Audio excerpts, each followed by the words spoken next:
All right, so this is a big thing that people are really struggling with is this whole concept of using a C Corp instead of an S Corp or an LLC.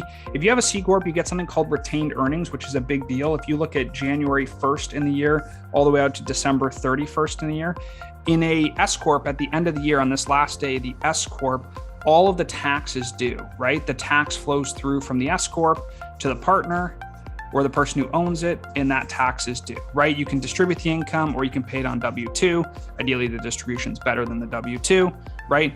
But that goes to the partner. Now in the C Corp, you don't actually have to take the money out. So on December 31st, you can do what's called a retained earnings. So up to $250,000 can sit in the business tax-free. And so why that would be useful is, let's say you already have enough money, right? You're down here, you've distributed some money. Typically you don't do distributions in a C Corp, but let's say you did and you have some salary, right? And you've paid for everything else.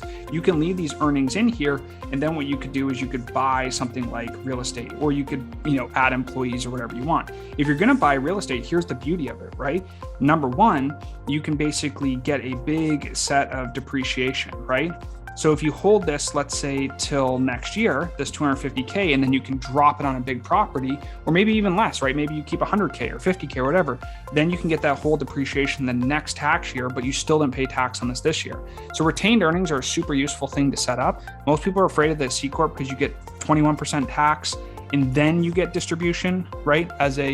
If you want to distribute income, you actually have to pay the 21% first, and then you get crushed over here. So you wouldn't take distributions out of a C Corp, but you would do it to go invest in other strategies like this, or you could get into something that's like an insurance policy. But retained earnings, you're allowed to keep the money in the business without paying tax beyond the end of the tax year. Super important to consider this if you're trying to grow your business bigger than just two people.